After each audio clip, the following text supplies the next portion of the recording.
অংশীদারিত্ব যখন বুঝে নিতে হবে, তখন আর অপেক্ষা করে লাভ কি? বাবা নেই, যতদিন বাবা ছিল ততদিন সে তার পৈতৃক সম্পত্তি বুঝে নিয়েছিল, কোনখান থেকে কতটুকু পাবে, বসত বাড়ির ভিটা কতটুকু পাবে, চাষের জমি কতটুকু পাবে, সবগুলোই বাবার জানা ছিল।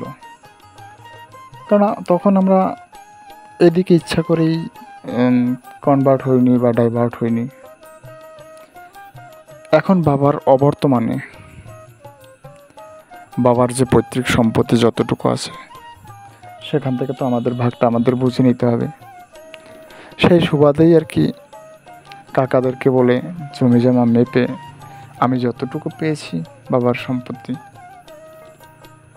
সেই সম্পত্তিটুকুতে পিলার পোতার ব্যবস্থা করেছি।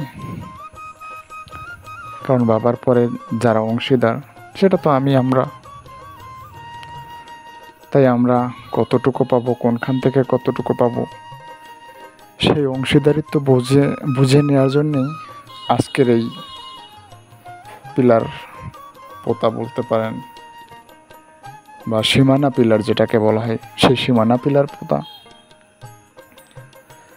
এটা হচ্ছে আমাদের দক্ষিণের মাঠ, অর্থাৎ আমরা যেখানে আমাদের যে বসত ভিটা আমরা যেখানে থাকি, সেটার হিসাবটা অনেক আগ থেকেই জানি যে আমি কোন প্লট পাবো, তারপরে মেজো চাচা সেজো চাচা ওনারা কে কোন প্লট পাবে, এগুলো সবই জানা ছিল। কিন্তু চাষের জমি কতটুকু পাবো সেই ব্যাপারে আমার কোনো জ্ঞান ছিল না, সেই ব্যাপারে আমার কোনো কিছু জানাশোনার ছিল না। এবছরেই প্রথম যখন আমি আমার ভাগের জমিটুকু বুঝে নিব, তখন মনে হয়েছে যে না, আসলে আমি যতটুকু জমি মুখে বলা হয় তার থেকে আমি জমি বেশি পাবো। তাই জন্যে কাকাদেরকে ডাকা, ওনাদেরকে ডেকে সমস্ত জমি মেপে ফুপুদের অংশীদারিত্ব যতটুকু আছে, আমাদের আঞ্চলিক ভাষায় দৌত্তরও বলা হয়, তাদের দৌত্তরটুকু তাদেরকে বুঝিয়ে দিয়ে তাদেরটা আলাদা করে রেখে তারপরে যতটুকু ছিল সেটাকে 3 ভাগে বন্টন করে এই সীমানা পিলার পোতার চেষ্টাটুকু মাত্র। আমি খাই বা না খাই, আমরা খাই বা না খাই, কিন্তু আমাদেরকে জানতে হবে আমি কতটুকু পাবো, কোনখান থেকে পাবো। সেই সুবাদেই পিলারটা পুঁতে রেখেছি, সীমানা পিলার। তো এই সীমানা পিলার পোতার জন্যে এই প্রথম, এর আগে কখনো কোনোদিনও পিলার পুঁততে যায়নি বা জমি মাপতেও যায়নি, মাপার প্রয়োজনও পড়েনি। বাবা ছিল, বাবাই সব কিছু দেখভাল করত। আজ বাবা নেই, বাবার পরিবর্তে আমাকে সব কিছু দেখভাল করতে হচ্ছে, বাবার কাজগুলো আমাকে করতে হচ্ছে, আর আমাকেই করতে হবে, কেই বা করবে। তাই জন্যে এই প্রয়াসটুকু প্রত্যেকেই তাদের অংশীদারিত্ব বুঝে নেবে, সে যেই হোক না কেন, আমি আপনি আমরা সকলেই আমাদের প্রাপ্যটুকু তো বুঝে নিবই।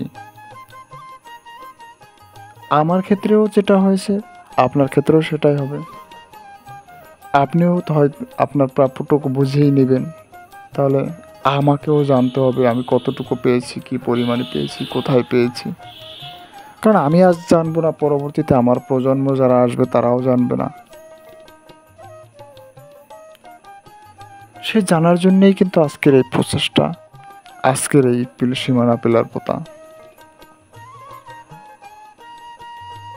আমার চাষিকে আমি আমার জমিটা বুঝিয়ে দিয়েছি যে আমার এই থেকে এই পর্যন্ত জমি আসে। প্রতি বছরের নেই এবছর আমার চাষি আমার জমি চাষ করবে, বছর শেষে আমাকে আমার পাওনাটা বুঝিয়ে দেবে, সে তার পাওনাটা নিয়ে নেবে।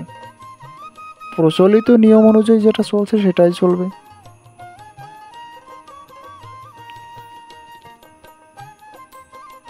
আমার ধানের জমির পরে আমি বাড়ির ভিতরে যে জায়গাটুকু পেয়েছি সেইটুকুতেই পিলার পেতেছি। বাকিটুকুর হিসাবটাও আমার জানতে সময় লাগেনি বা আপনার বুঝতেও সময় লাগেনি, কারণ আমি তো জানি আমার কতটুকু জমি আছে। আমি খাবো কি খাবো না সেটা পরের কথা, কিন্তু আমি কতটুকু ভাগে পাবো সেটা হলো আসল কথা। আমি আমার ভাগটা বুঝিয়ে নিয়েছি, তাতে কেউ কোনো বাধা প্রদান করেনি। সকলেই স্বতঃস্ফূর্তভাবে আমি, ছোট চাচা, মেজো চাচা, যার যারটা শেষে বুঝিয়ে নিয়েছে। এখানে যে কেউ বাধা দিয়েছে আসলে ব্যাপারটা সেরকম না, কিন্তু আমি জানতাম না আমি কতটুকু পাচ্ছি, আমার চাষের জমি কতটুকু আমার জানা ছিল না। আমার জানার প্রয়োজন হয়নি কখনো, কারণ আমি তো চাষি না, আমি চাষাবাদ বুঝি না, আমার রক্তে চাষাবাদ নেই, বাবাকে কখনো দেখিনি চাষ করতে। ঠিক সেই রকমই আমিও চাষাবাদ করিনি, আমার ভাইটাও করে না।